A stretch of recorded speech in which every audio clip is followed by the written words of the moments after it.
Everyone, welcome to another AI Wisdom podcast. Today with us, we have Anthony Scaffeo. He's a CPA and he is a founder at Digital Vibes Inc., located in Thunder Bay, Ontario, Canada. Anthony, can you introduce yourself and tell us a bit more about Digital Vibes? Hi, I'm Anthony Scaffeo here from Thunder Bay, Ontario, Canada. I am a CPA since 2010. Digital Vibes Inc. is something I started in 2017 as a research project, and I've developed it ever since. I've really scaled it up since 2021.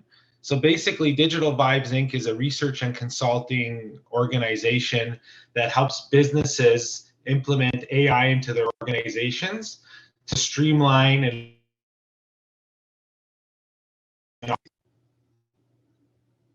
I think the connection is somewhat lagging, but understood the core of it.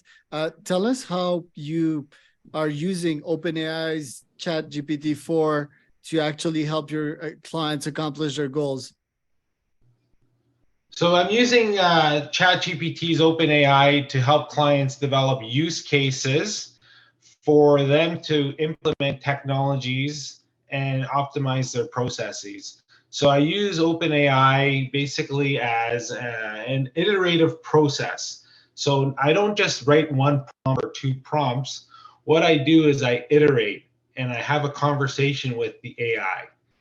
And once my conversation and my content is to what I believe basically takes my ideas to a point where it's written in language that solidifies my idea, I then create a blog post from that. Got it. How does your CPA background come in the equation? How do you mix that with your newly acquired prompting skills? How does that help your clients? Well, not only my CPA skills, but I also use various other skills and backgrounds I do have in economics, psychology, and so on. But the way I use my CPA skills is, CPAs are not just number crunchers. We're analytical, we're case study type individuals that do, I believe, have the prompting skills to revolutionize businesses with AI. I think a lot of CPAs should come on board and use our skills through prompting to really, really help small businesses, not-for-profits, governments, large corporations. Doesn't matter what it is. I think CPAs would really, really value using prompt engineering to develop use cases for using the content generated from OpenAI's GPT-4. And what kind of prompts would you use if a client would ask you to help him with his finance and his accounting? How would you use GPT to help them get to the answers they need? For accounting, so you can use it for tax, you can use it for accounting, I've used it for personal finances as well. There are some hallucinations with the technology. So basically what that means is sometimes it'll come up with made up facts. So you just have to fact check it and verify and ensure that it is complete and correct.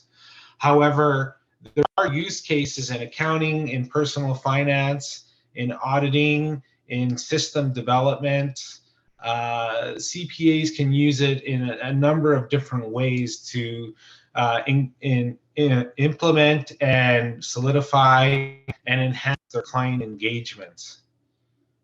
So prompt engineer is this new thing a lot of people say can get paid 375K per year, which I think is false. Um, Yeah. there's various consultancies that are popping left and right. What are precise use case? Like, have you been hired yet to prompt engineer for a client? And what have been specific use cases? And how much can we get paid as prompt consultants to deploy your expertise with ChatGPT for clients?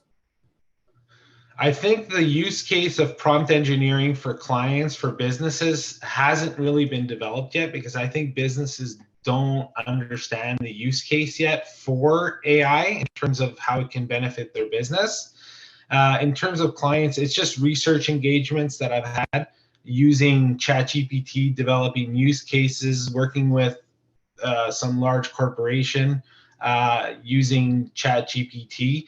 But it's just businesses understanding, especially small to medium-sized businesses, to really understand the use case of these prompts and how they can use this content, this language, this text to integrate into their businesses, into their operations, and really, really transform the way they do things. Now, it's not just using AI, it's also using human augmentation, which is basically using human creativity to augment the AI. And the reason why I say that is because if you do have ideas and you do have insights, but you don't know how to put them or articulate them into words, then you can use the AI to help you solidify what your ideas are in written language, and then pass that on to clients to then have them read and understand exactly what your intentions, your ideas, and your insights are to help transform their businesses. Interesting. And in ops, yeah, I can see some use cases such as how to serve this client better, or asking GPT a bunch of questions one would have with ops optimization. What about sales? Have you been using some tools in specific to produce more sales slash optimize some of your clients' marketing? In terms of marketing, not at the moment, but in terms of tools, the best tool right now to use for clients, and you can integrate marketing such as CRM systems, ERP systems, is using the Chat GPT ecosystem. So the Chat GPT ecosystem basically is the plugin ecosystem that I do have early access to, that you can use ChatGPT not only through the ecosystem of plugins, but also through the web.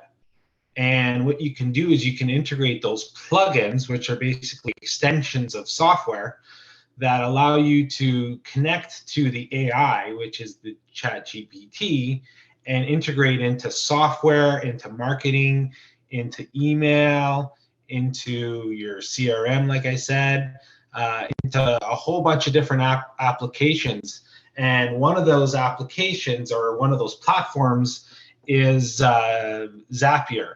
So Zapier has all the different software APIs that they connect to that allows companies to integrate their systems through Zapier and through ChatGPT. So you're integrating AI, you're integrating APIs, which are software extensions, and you're integrating your systems all together into one.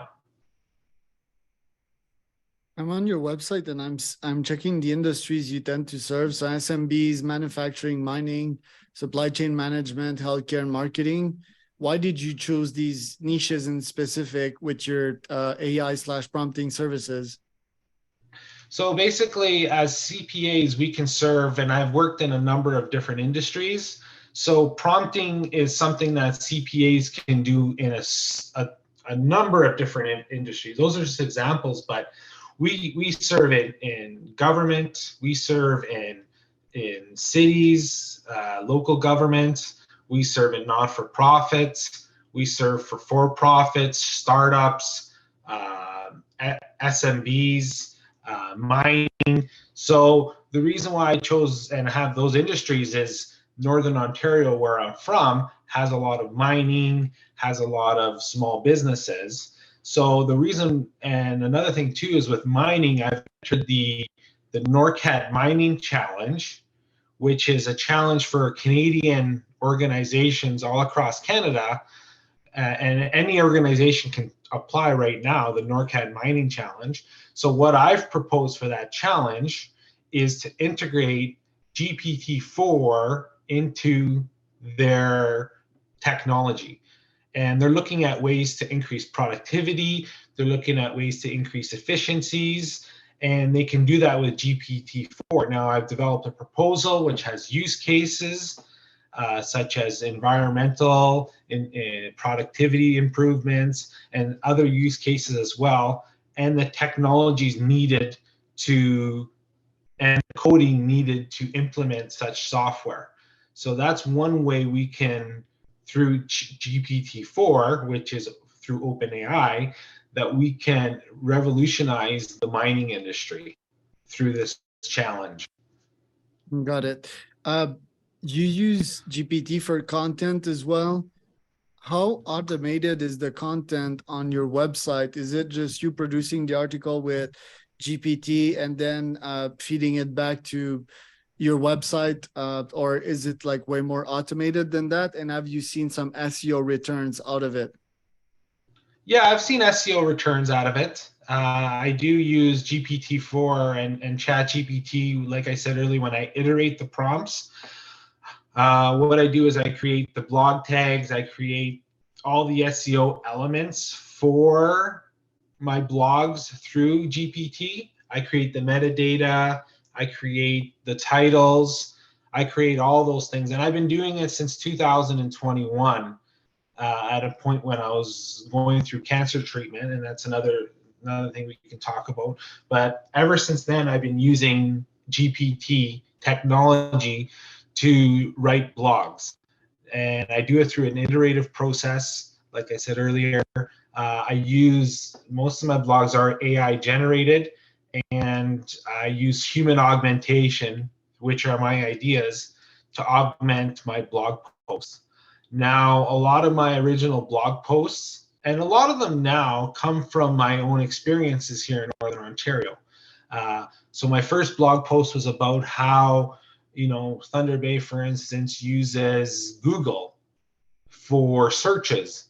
And I was able to see that, we're the number one, we were at one point the number one city in Canada to search for things like Amazon and eBay and Menards and all these other local or all these other giant stores that you hear a lot of people talking about on the ground and in stores or at social events. So I was able to quantify that through Google Trends and see that, yeah, we are using these platforms for searches, which are correlated highly to purchasing. So that was my first blog post, and I used GPT-3 at the time to write that blog post. And the interesting thing about that was it revealed a lot of my ideas, and it gave me feedback as well on writing. So that's when it really opened my eyes to the value of prompting and how you can take your ideas and implement them into this AI technology and really, really solidify and validate your ideas. Got it. For the last minute, yes, I want to talk about how GPT helped you with your cancer fight. So tell us about how you've been using GPT to guide you and give you some insights while fighting cancers. So I was diagnosed with cancer when I had COVID. I almost died of COVID. I was in the hospital for about 10 days. And at that time, that's around the time in 2000, COVID happened in 2020. So that at that time, that's when they discovered I had hairy cell leukemia. And I was fighting cancer. I had basically had chemo last year. So throughout that process, through that struggle and process and awakening, I was able to not only develop a no-code platform that's in development through that time, through Bubble, I was able to start using GPT technology to keep myself busy, to keep my spirits high, to start writing about my experiences as well. And it really, GPT really helped me out because it revealed who I was to what my ideas and my thoughts were. Okay. Interesting. I'm guessing a lot of people use GPT as a therapy tool. I think a great Hmm. part of cancer fighting is in the mind. If you stay positive, if you get that great energy, some energy that you can use to find more tools to heal and find great information, specifically, and some kind of sparring partner, right? That's always there for you. Because as humans, sometimes we're busy, sometimes we're not in the right state to listen. Then there's Yeah. therapy, but therapy costs, and also not all therapists are effective. What I like about GPT is that you can have it role play as well. You can be like, hey, be Tony Robbins for a couple minutes here. Not necessarily Yeah. a therapist, that would listen to you for hours and not provide much insights. I liked to post about that yesterday. Um, but yeah, we need to do this again, Anthony. That's already over because it's really rapid fire, this podcast. But where can people find out more about you? They can go to my website, digitalvibes.ca. They can find me on LinkedIn as well, Anthony Scaffeo. Scaffeo A, I believe, is my LinkedIn URL that ends. You can find me on Twitter. I'm very active on Twitter. Twitter.com/ScafeoA. You'll find me on there. That's probably the best place to interact with me. And that's where I share a lot of my ideas, and that's where I connect with people. So Twitter is probably the best place to connect with me. Love it. So I'll follow you there.